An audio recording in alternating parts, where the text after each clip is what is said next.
All right, folks, welcome to another episode of the Work On It podcast. And what a episode do we have for you today? And we have somebody that I don't know if the right way to say it, like an absolute wizard in data visualization. Shirley Wu, welcome. Hello, thank you so much, Dem, for having me. I'm so looking forward to our conversation today. It's been a while since I've just gotten to talk about, um, I think, just my life and career. I just realized this is probably when I should be introducing myself, isn't it? Absolutely, you absolutely can. And maybe you can tell us more about what are you building these days? Yeah. Well, okay, let me start a little bit from the beginning. My name is Shirley Wu. I started out as a software engineer, fell kind of into the realm of data visualization with a JavaScript library called D3. A few years into my career, I decided to quit my full time job and go freelance. So I'm actually inching into my 10th year of being independent, and maybe 5 or 6 years into being independent and doing client work, creating data visualizations for my clients. I realized that I really wanted a change. And I also remembered that one of my very first dreams as a child was to be an artist. So in 2021, I decided to pause my client work and I went back to grad school for art and technology. I graduated 2 years later, and since then it's been a trying to figure out how to balance artwork and also client work. And part of that has been a very interesting experiment where we now live part time in San Francisco, where I do my client work, and part time in Tokyo, where I'm attempting to kind of establish a foundation for an art practice.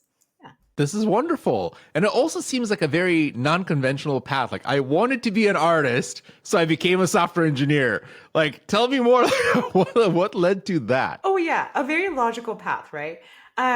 So what actually happened was when I was 4 years old, I wanted to be an artist, but um, I come from an immigrant family that moved around a lot as when we were when I was a child. An immigrant family of the non-wealthy kind. I feel like these days there are also very wealthy kinds, um, and and as a non-wealthy kind, it also meant that I grew up being very realistic about finances and about um, and uh, and from since I was quite young, it was made very clear to me that an artist's life would be a financial struggle. And so by the time I was applying to college, I had become a lot more realistic, and I applied to college as a business major actually, because I was like, how do you can't get closer to money than money, than business and economics.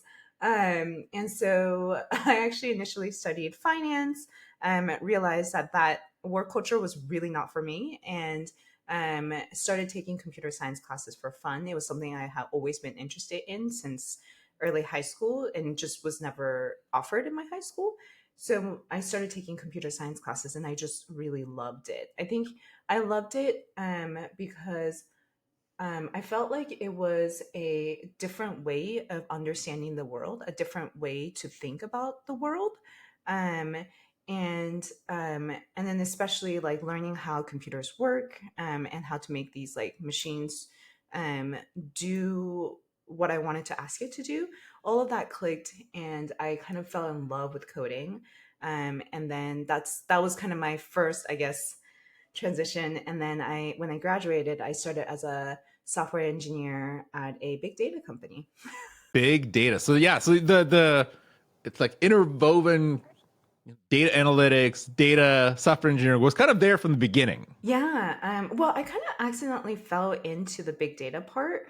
The honest truth was this was 2011, 2012, before all the computer science boot camps. And so, as someone that has spent basically all of my college thinking that I was going to go into an investment banking, and then in my last 3 semesters, suddenly being like, I'm actually going to start doing a computer science minor. And then in my last year, being like, actually, I think I might want a software job. um, Fantastic transition, by the way. That's exactly how it should be. In my last 2 semesters, I was cramming in um so many computer science classes, and nobody, least of all me, thought I was going to get a software engineering job um straight out of college. But I think that I really lucked out, and I was able to get 2 offers, because both of those places really appreciated my background, not only as a software, as like computer science, but the fact that I also had a business background, and just kind of how passionately I told the story of that transition. And one of those places just so happened to be a big data company. It's interesting how that serendipity works because like I feel like that's a uncommon career path because we always talk about, like somebody that's like, I always wanted to be an engineer. I always wanted to work in games or something. But sometimes it's like that opportunity can come a little bit more, I want to say like unexpectedly. And something you actually mentioned, and this is, I believe there was an interview with you like in Egghead IO some time Oh ago my where you gosh. Yeah. characterized yourself as extremely risk averse. Oh And yeah. like as an immigrant myself, I know that like it's exactly what you just described. Like as somebody that doesn't come from wealth, like you kind of have that mentality of just like I have to get a job because like like you said, like an artist doesn't pay the bills if unless you're somebody like top tier world talent. Like I know I am not. I'm not, yeah. Um, so with that, you did work in tech. So you worked in some of these like I want to say like larger companies, but then you made a transition to freelance. Like that to me sounds like a bit of a like an antithetical. It's like well, it's not really risk averse to go do freelance, right? How did that transition come about? Oh, I was so stressed. I was so stressed for the first 6 months of my freelancing. And actually, I think I'm just a simmering amount of low level stress just all the time, because I'm so risk averse. And it's exactly like how you described is like, I think that I crave financial stability so much, but I think that uh, I think what happened is that at some point, I realized at my second job, which was at a startup, um, my personality is that whatever I do, I want to give it my all. And so at that startup, I was working nights and weekends because I was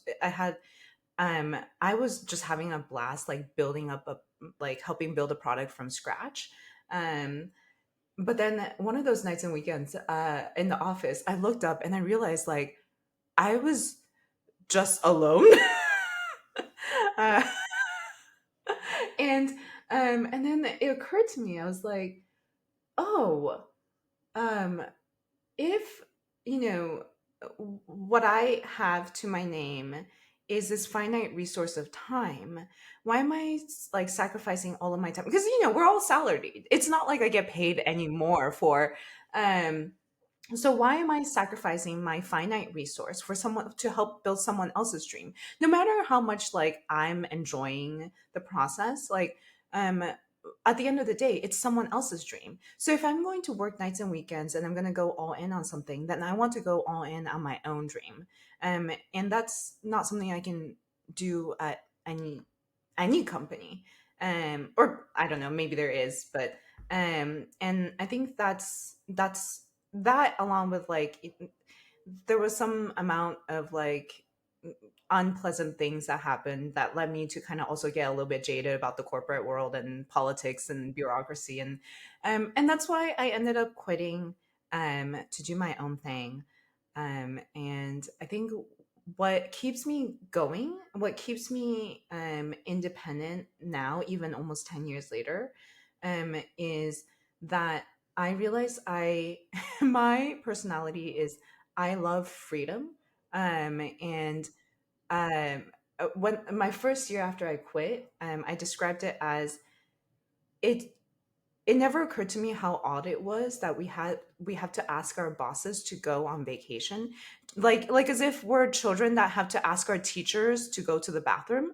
Um, and I think even just that freedom to set my own schedule and take on the projects I want to take on and work with the people that I want to work with, Um, that's what keeps me going, even though I'm still very risk averse. I'm stressed all the time about money. Um, even even when things are good, I'm stressed. When things are bad, I'm stressed. It just, but the Oh, freedom keeps same. me going. Yeah. Yeah, yeah. No, I love that, and this is again a very valuable perspective because one of the things that actually on another episode of this podcast, I talked to Rob Walling, entrepreneur extraordinaire, who actually talked about kind of the three pillars of like why people do solo, and there is freedom, purpose, and relationships. And to me, like this is one of those like key things, right? Like you're describing, like you have freedom to be like, I want to go on vacation, I go on vacation. I don't care. You have purpose because you're building something that you deeply care about. This is something that is yours. You are putting like the blood, sweat, and tears into it. That's the outcome of your dream. And then relationships is because that allows you to build relationships the way you want to build them. Like you're not encumbered by the politics and all the nitty gritty things that are coming in with all the corporate life that usually like surrounds a lot of folks. So that is a very admirable kind of quality.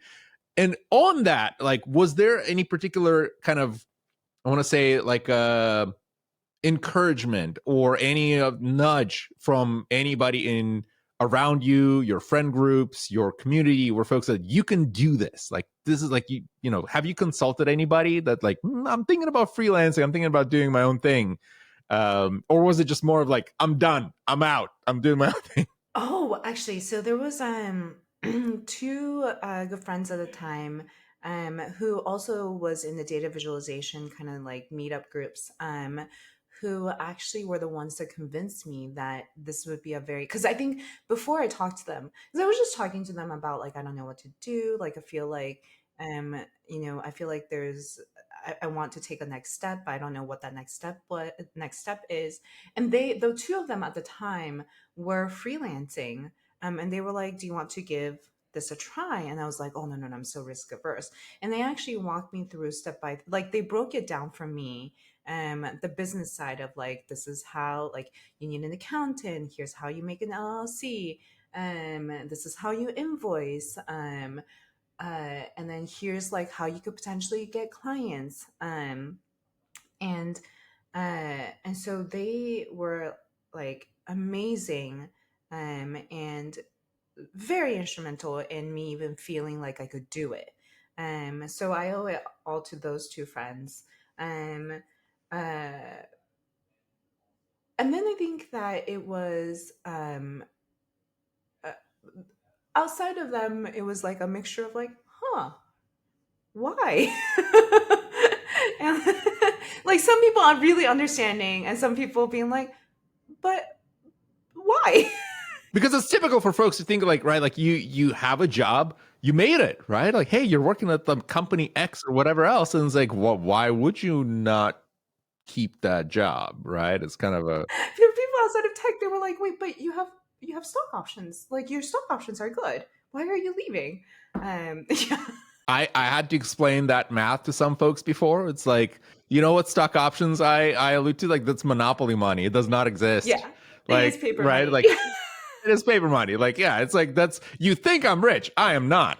But but going freelance, it does sound a little scary, right? Because like you said, like you if you are looking for things like financial stability, you're looking for some kind of like I have health insurance through my employer, I have all these like benefits and all these things.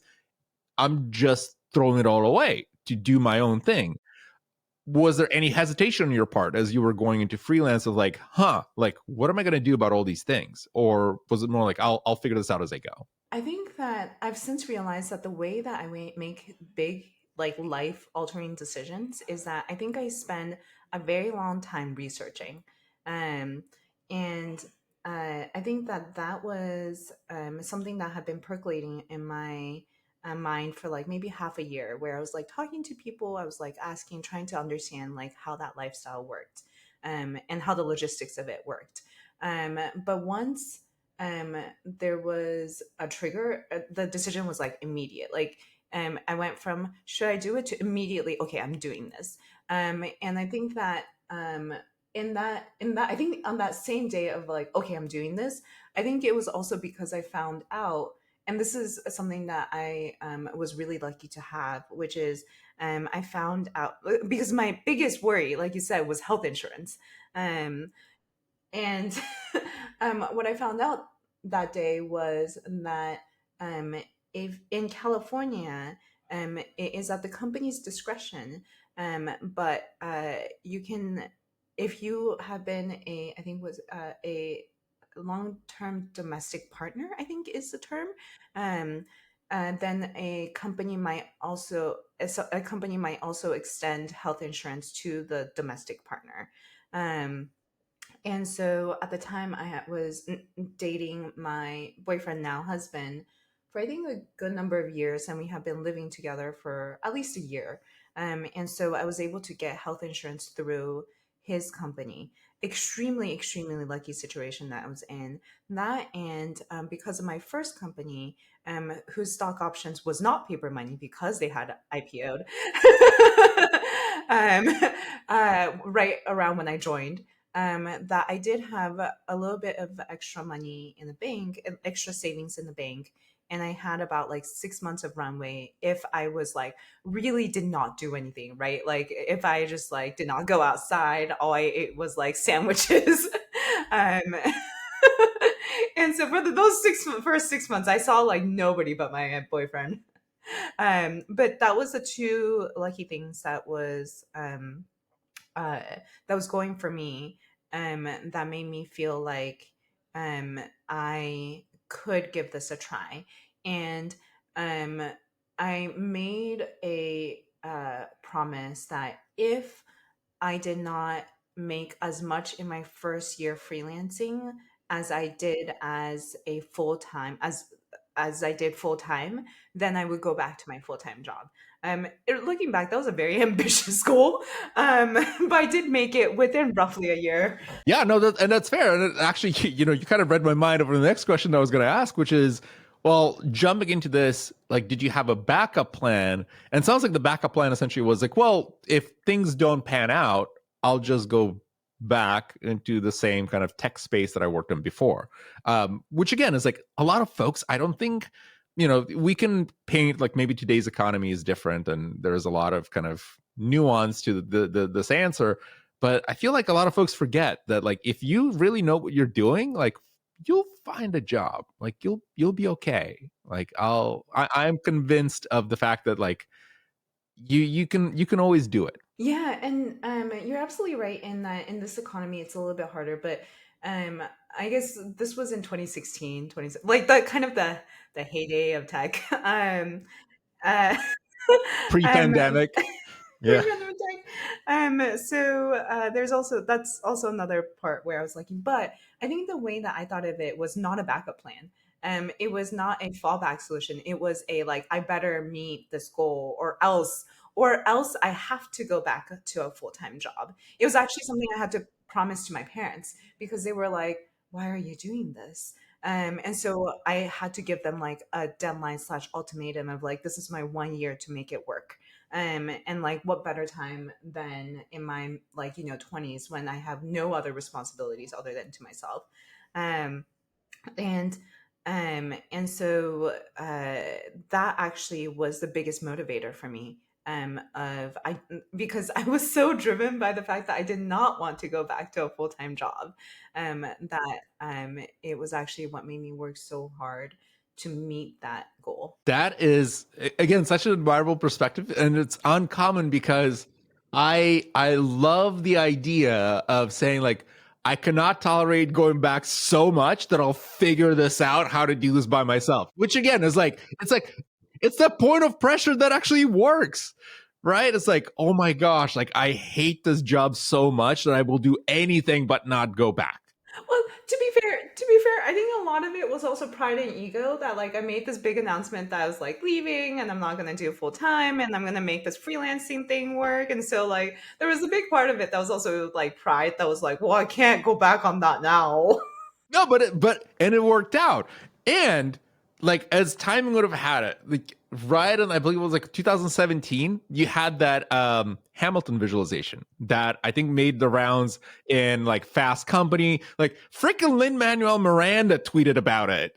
uh how did it feel, by the way, when like I don't know many other people that Lin-Manuel was like, this is amazing, like look at this? How was that day? I feel like he was so active on Twitter back then, or I don't know if he still is, but he was so active. I'm sure he retweeted a lot of people.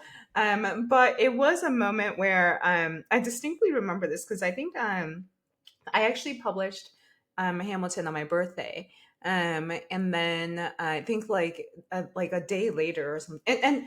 And to be fair, I wasn't expecting it to blow up in the way that it did. It just was like a passion project um, that I had pitched to they're like a visual journalism collective called The Pudding, who do amazing, amazing work.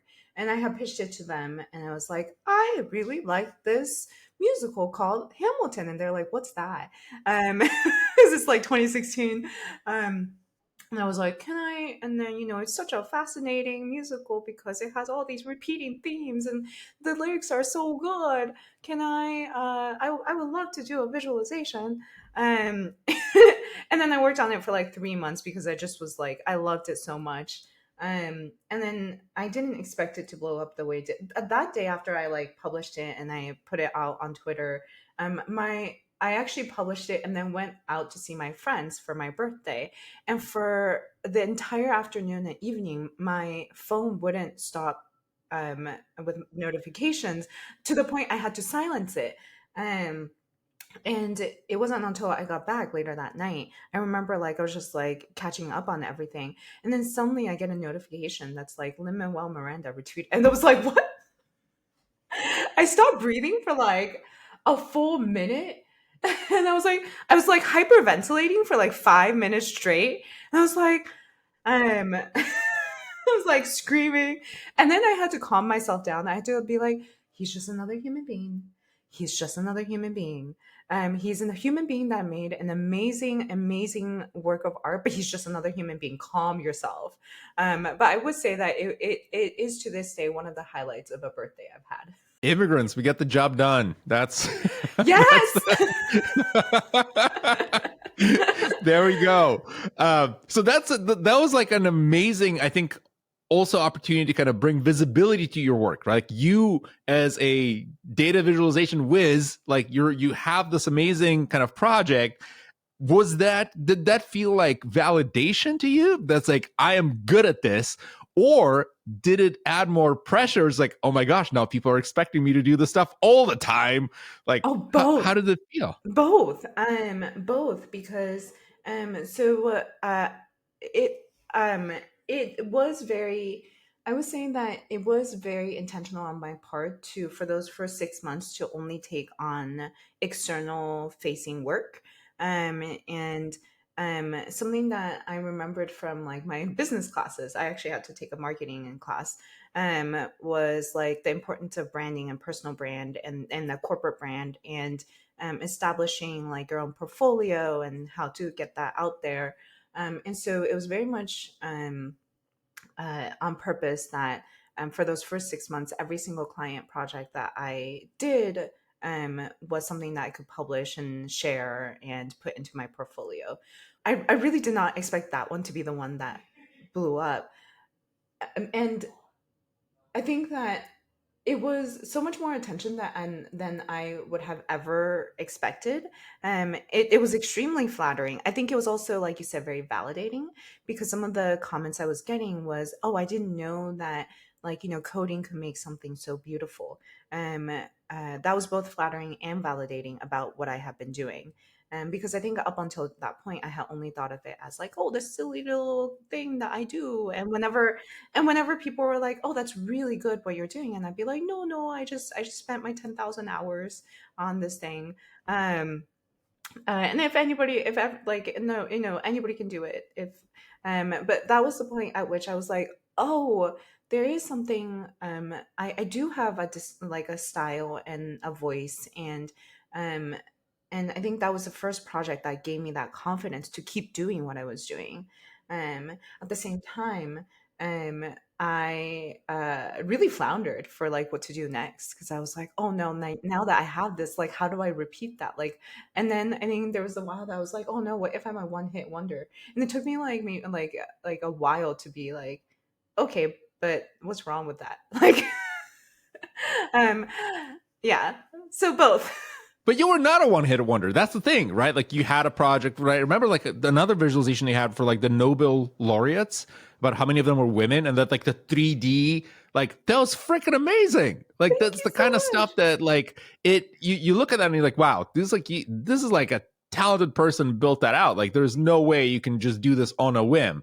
But like with these projects kind of piling up, and I like that you also approach it in a very strategic way of like that there's like they need to be publicly visible. This is the kind of stuff that I can put on a portfolio. I can show others that others can then look at that and say, oh, yes, I'm going to hire Shirley to go and do this for me too, because she has this like track record of all these other projects.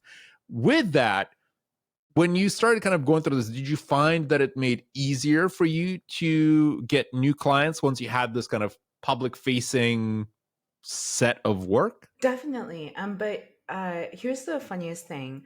Um, there's a distinct change that happened uh, on my seventh month of freelancing, which is that before that, uh, everybody, I would say my rate, and people would be like, "Oh, that's a little bit high." Oh, like I'm not sure if we have the budget. And then in my seventh month, I got a contract to work with Google News Labs. Um, and that was my first quote unquote big name in my portfolio. And as soon as that name went on my portfolio, I was asking the exact same rate. And everybody would, and then after that, every single client, potential client was like, oh, yeah, that rate sounds good. We got the budget. And I was like, I, I have not changed as a person. Like my skills. um, but I think speaking of like reality and the financial reality of things, um, it, it was that not only all of the portfolio projects and only the portfolio projects that I was the most proud of and enjoyed making the most. And I always say when people ask like how do I get started, and I always say like portfolio, but portfolio of only the the projects that if a client came to you and asked you to make the exact same thing, that you will want to do that over and over. um, but I think the valuable lesson my in month seven was not only a portfolio but a big name makes a world of difference, for better or for worse. What's interesting too, you talk about some of the kind of aspects of like pricing your work. And to me, like one of the I don't know if it's like a misconception for folks that are just kind of embarking on their own like entrepreneur or freelance journey where they think about like pricing their work, their product. There's this kind of a almost like a misconception of saying like, well, you should price something very low so you can get more people, right, to like go into your work. Um, Funnily enough, like the people that I've talked to, and you can tell us more about this, like how true that is. But if you price it too low, it almost feels like you're intentionally devaluing the work, and people perceive that. That it's like, oh, this is like the super cheap product. Yeah, whatever. But if you actually set a higher price, like, no, no, no, this will cost you X thousands of dollars because this is high quality, then people are like, oh, this must be like really high quality. Like I should look into that. Like, and it's a bit of this kind of a, like almost like a paradox. It's like, well, like I want to get more work, like I should make it cheaper so I get more and more opportunities, but the reality can be a little bit more twisted than that. Yeah, and this is something I'm also grateful for my business education, is like the human psychology of we value and respect the thing that we had to pay more for. And so from the very beginning, I had a set rate, and this is why I often say have like 3 months, 6 months runway in the bank. And the reason why I've always said this is because it gives. I learned that it gives us the luxury to say no. And so whenever a potential client was like, "Oh, so sorry, we don't have the budget. Can you do it for less?" I would be like, "Oh, well, I can do it for less, but the scope is smaller." Like I will never change my rate. we just do a smaller project. And if they're like, well, no, we want that same scope, but for less. And I was like, okay, thank you so much for the conversation, but I don't think this is a good fit. And that luxury of being able to say no meant that I never fell into the trap of devaluing the work I do. Um, and I really appreciate you mentioning that. I fully agree with what everybody else has said. But it's so interesting that you mentioned it, because this year and these 6 months has been a very interesting time for me, and for the work I do, because the over the years I've kind of honed in on an industry that I really enjoy working with, which is nonprofits and cultural institutions. Um, and we all know what is happening, what has happened to the nonprofit sector and cultural institutions in the past 6 months. um, which uh, that, and combined with um, an observed just I think that the landscape for really custom, the kind of work that I do with very custom data visualizations and interactive graphics on the web, is the demand has shifted um, to a place where I think for the first few months of this year, I was really wondering, like, oh, like, was I too selfish before in insisting that I only take on the work that I find the most exciting, with the like clients that I find like that I really can, like, build trust and rapport and respect with? Was I just too selfish in the way that I chose my projects? And do I need to be less selfish in this new reality of the market? And do I need to like expand what I do, the scope of what I do, to like encompass, maybe like, do I help support doing dashboards? And do I consider lowering my rate, because the market is not the same as a decade ago, and I'd be foolish to think that I can keep doing what I was doing for decades to come. And so, like, do I need to reposition myself? Um, and so at one point I did consider, do I need to lower my rate? And then in the past month, I realized, like, oh no, um, that is, um, I, no, like, I should not be, I should be doubling down on my selfishness. Like, I should be doubling down on the kind of work that I want to do. And because and in the last few months, what I've been doing is like interviewing my old clients for like the value they found. Like, why did they keep coming back to me? What is the value I've given them? Um, and um, and so and I've been weaving that into kind of like the repositioning and rebranding I've been doing. And something that they said, uh, that has stuck with me is, when they work with me, they are investing into a long term. It's not a one off dashboard that they're trying to make.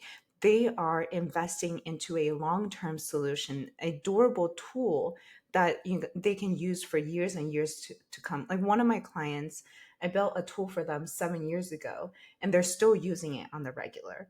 Um, and I think that what's different between 10 years ago and now is that I've kind of, I'm realizing my competitive moat, I guess is the word. And that is now allowing me to be like doubling down on, my rate is my rate because I'm worth that rate. No, that's absolutely, in my view, like the right approach, probably the only approach, given the kind of the weight of your talent and the experience and the expertise and the visibility and everything. Like, you can't just like lowball yourself, right? And because at the end of the day, again, somebody got to pay the rent. Like, it's not gonna be for free, right? It's like just because, like, you can't pay that an exposure just because some name decides, like, oh, can you build it for exposure? And what I also like, you did mention that you are focusing a lot on these custom solutions that again come with your name, right? Like the things, like the creativity that you've expressed through a lot of other projects. Like one other one was like film flowers, and I just remember seeing like the breakdown. I saw like Straight Outta Compton in there, and I was like, wow, okay, like now we're talking. And I saw this breakdown, but this kind of creativity, this kind of presentation doesn't come with your standard kind of run off the mill, let me go hire somebody on Fiverr that's gonna build a dashboard for me in a day and then I'll be on my way, right? Like it's kind of like you get what you pay for, and in this case you're getting quite a bit. So your focus on these kind of custom solutions tailored to the clients, tailored to the experience. Have you ever wished it's like, man, this takes a lot of time, this takes a lot of effort, like should I like templatize this somehow, or Oh. was it more like your personal brand is now around like, no, I am building these like very custom, very unique expressions of my customers' needs? Yeah, so that's a really great question. I've thought about templatizing this. Like I've thought about boilerplates, but I've never thought about templatizing any of the visualizations. Because I think you're absolutely right in that. I think one of the selling points is that um of the work I do is like come to me when Power BI is not enough for you. Come to me when Tableau is not enough for you. Um, and so um I and I actually think that my personal enjoyment would decrease if I was to templatize my work too, because what I really enjoy, and this is actually something that in recent years I've realized also, is that what I really enjoy is digging into a client's data set and then resurfacing and asking them a million questions across multiple calls, and really understanding their story, really understanding their audience, really understanding their data and what they're trying to do. And it's very interesting because that they've also quoted that as one of the values I bring is like they make them I help them think about their data in new ways, like both because I'm a third party person, like I'm a new perspective. I help them think about their data in completely new ways, but also because of the decade of experience I have, I pull out things from their data that they would have never considered. And um, and this is something that I wanted to mention because I think that in when I first started working independently, I was a junior developer, right? I was 4 years into my career. And so I thought of myself as a junior developer and that my value is as an IC, and that the value I bring, and thus the value I bring to my clients, is my final deliverable. The code that I give them, that final, like when I send off like a GitHub repo or a zip of my code, like source code. Um, but in recent years, especially after talking to my clients, I realized that just like how my friends have, been promoted from junior to senior to EM to that I've also had a growth in the value I bring. And that growth is, or sorry, that value is still definitely the code I give is good, but now what's even more valuable is that kind of high level insight, or like that like strategic thinking about data. And I wanted to mention that as like, I think that something that took me a long time to figure out, having gone freelance, is that um, being independent means that I don't have the natural like promotion and leveling up as of a company. And it took me a while um, to like consciously be aware of, oh, I should be leveling up how I talk about myself and how I um like position myself to my potential clients, that I'm no longer like an IC junior developer. Which is also a fascinating thing because in my mind, like that would totally break your brain after like living under kind of the corporate umbrella for so long. It's like you're now a software engineer one, now you're a software engineer two, now you're a senior, now you're senior staff, now you're principal, right? Like there's kind of a predefined ladder. When you're working for yourself, there is no ladder. Like you are you, right? So how do you measure, even like, am I like at this level, am I at this level, like where do I fall into the ladder, how does that work? Yeah, like how do you promote yourself? Like what titles do you give yourself? I'm CEO now. That's the only title you can give, right? No, it totally it makes sense. Like to me, it's like I thought about it as you were kind of outlining, and it's like, yeah, but how would you even think about this? Because there's no ladder. Like you're building your own company. You're and especially when when you're comparing yourself against like 100 other people that work with you, that's like, okay, I kind of understand where I am. Now you're kind of like, is this a self-assessment, I guess? I think it manifests in two areas for me. The first is that I don't change my title, but I think what it has freed me up to do is going back to our previous conversation about pricing. I feel like I've gone through it all, right? Hourly rate, day rate, weekly rate, project rate. And I think that in the most recent, what has worked well for me was a weekly rate. Um, for we're out of time, so we don't have to talk in detail about that. But um, I think that what this realization has helped me with is leveling up to somewhere that I've always wanted to go, which was value based pricing. I still haven't fully figured out how to, like, what is the math behind the value based pricing. But I finally feel like, whereas before, when I was in where I was positioning myself as an IC, I felt like I had to tie my pricing to time. Now, as someone that's more senior, I feel like now I have the freedom to tie my pricing to value. So that's something else I've been exploring. That's the first thing.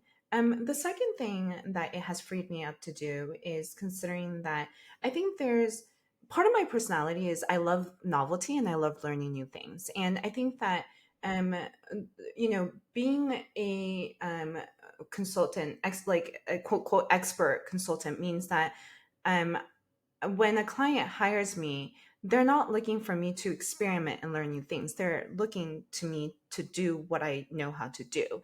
And I think the place that I'm currently now at is um, I want to learn new things. So how do I free myself to do that? And I realized that the thing that I've grown to be very experienced at, I think that now becomes a place where I can bring someone in, um, a junior web developer maybe, and to mentor and train, and um, hopefully they'll get to a place where they can execute on the client projects. And hopefully that frees up half of my time to do the art things I'm interested in, the future experiments that I'm interested in. So I think that's where it manifests for me, not from a title perspective, but like a more freedom perspective. I like that. More freedom and optimizing for what actually matters. And also, as a random aside, folks might not know, we're listening to this, we're talking about freelancing, we're talking about career, but also you're a published author. Data Oh yeah, sketches, I right? forgot about That's a thing. that. You can't leave the spot because without mentioning Data Sketches, which is a beautiful book. I highly recommend folks just like Thank you spend the so money. much. It's worth the money. But how did that come along? Like how did the idea come about to say like we should put a book out? And you had a co-author for that as well. Like you didn't do it by yourself. No, my dear friend Nutty Bremer, who amazing, amazing, speak of like making beautiful works, beautiful artistic works. She now has a second book out. Can you believe it? 4 years after ours, she went and wrote another one, a stunning book. It's called Chart. I think it's chart from art to chart. I think it's called, and highly recommend.